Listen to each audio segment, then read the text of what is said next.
안녕하세요. 저는 인공지능을 이용한 신약 개발 연구를 하고 있고요. 화학과에서 학부 석사 박사를 공부를 하였고, 코로나가 확산이 되면서 뭐 백신 이런 거에 대해서 좀 알고, 뭐 투자와도 포인트가 있을까, 이런 거 등을 항상 관심을 가지고 있습니다. 학부, 석사, 박사 모두 카이스트입니다. 대전에서 공부를 하셨고요. 코로나 터지고 나서 개인적인 이렇게 톡이나 이런 걸로서 이렇게 의논이나 이런 것들 많이 했는데 한번 라이브를 하자고 해서 제가 급히 오늘 낮에 제안을 드렸는데 제안에 응해 주셔서 감사합니다. 그러니까 투자자 입장에서 지금 이 오미크론 이 변이가 투자자들 입장에서 어떤 관심을 가지는지 부분은 다 알고 계실 것 같아서 그 부분에 대해서 서로 이렇게 좀 대화를 나누기는 꽤 좋을 것 같다는 생각이 들어요. 우리는 이제 델타 변이도 한번 겪었고, 그 다음에 이제 이번에 이제 오미크론 변이가 나왔으니까 투자자 입장 핵심 관심사는 크게 세 개로 이제 구분을 할 수 있어요. 첫 번째, 전파 속도가 과연 훨씬 더 빠르냐. 그리고 두 번째는 치명률이 괜히 더 높냐. 이게 감염 걸리면 죽을 확률이 더 높아지냐. 더 센 놈이냐. 그러니까 더 빨리 감염되고 더 센 놈이냐.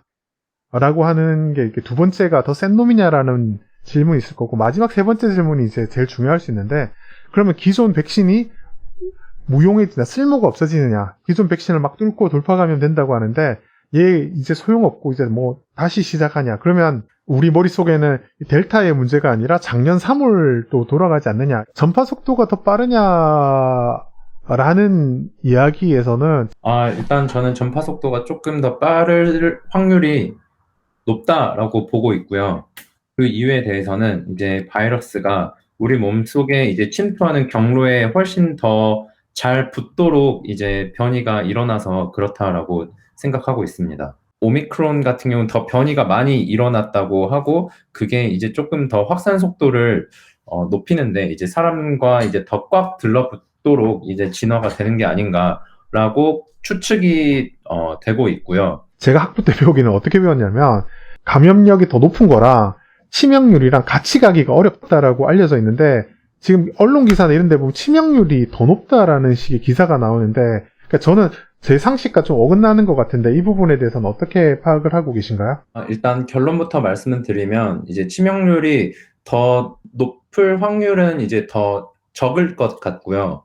치명률이 높다는 이야기에 대해서는 조금 경계심을 가질 필요가 있을 것 같아요. 바이러스들이 이렇게 진화를 하다 보면 내가 너무 날뛰면은 이제 특공대가 와서 자기가 이제 섬멸당하니까 이제 특공대가 오지 않는 방향으로 이제 진화를 하는 이제 경향성이 있고요. 실제로 그러게 되도록 돌연변이 패턴은 이제 좀 더 특공대가 파악이 되지 않는 쪽으로 이제 된 것이 아닌가 파악되고 있습니다. 그렇게 선택된 거의 흔적은 이제 유전자 변이라는 것으로 이렇게 뭐 지문이 남게 되는데, 이제 델타 변이에서도 그런 지문이 남았고, 이번 오미크론에서도 그런 이제 지문, 유전자 돌연변이 패턴이라는 게 남은 것으로 이제 아직까지 파악이 된다라고 저도 자료를 접했습니다.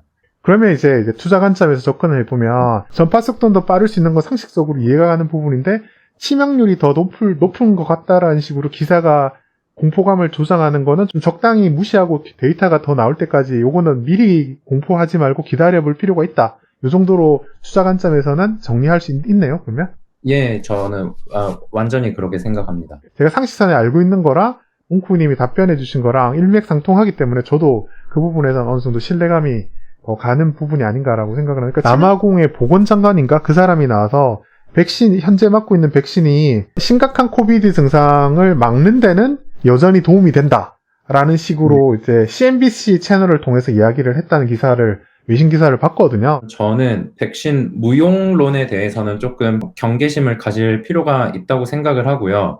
어느 정도 그 장관 분께서 말씀을 하신 백신이 이제 중증으로 가는 거에 대해 중증으로 가는 걸 막는 데에 효능이 있다라는 거에는 좀 동의를 하고 싶어요. 그 이유가 뭐냐면 일단 지금은 이제 오미크론 변이에 대해서 되게 많이 걱정을 하고 있는데, 이제 델타 변이가 처음 나왔을 때도 사람들이 되게 많이 걱정을 했고, 이제 델타 변이가 나온 이후에 백신의 효능에 대해서 이제 검증하는 논문들이 이제 되게 많이 나왔어요. 그랬을 때 그 결과만 이제 짧게 요약을 하면, 백신을 1차로도 맞으면은 중증으로 가는 걸 막는데 어느 정도 효과가 있고, 2차로 맞으면은 이제 되게 백신의 효능이 더 올라가고, 그 다음에 백신을 맞은 사람이 안 맞은 사람보다 이제 회복하는 기간도 더 빠르고, 이제 통증을 겪는 시간도 훨씬 더 줄어든다라는 이제 의학 저널의 논문이 이제 나왔었거든요.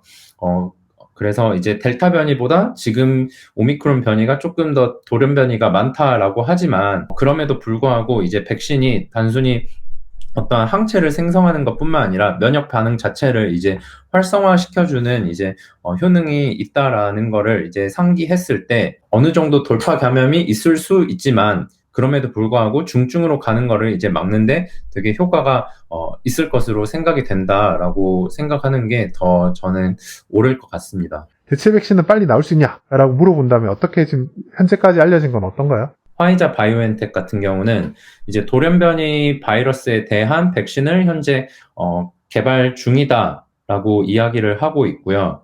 그랬을 때 이제 100일 안에 이제 그 FDA 같은 이제 규제 기관에 이제 승인을 신청하도록 할 예정이다라는 기사까지는 이제 제가 확인을 했습니다. mRNA 백신 같은 경우는 원래 돌연변이가 일어났으면 그 돌연변이가 일어난 패턴만 파악하면은 거기에 이제 딱 대응되도록 이제 mRNA 서열을 짜가지고 이제 백신을 개발하는, 즉 백신 플랫폼으로서 이제 유용한 성격을 가지고 있어서 뭐 백신 개발 회사들이 이제 빠르게 대응할 수 있도록 하겠다라고 한 상황입니다. 오늘은 여기서 마치고요. 다음에 또 뭐 그럴 일이 없으면 좋겠지만 새로운 변이가 나와서 또 갑자기 주말을 핫하게 달구면 또 이런 식으로 한번 깜짝 등장을 부탁드리겠습니다.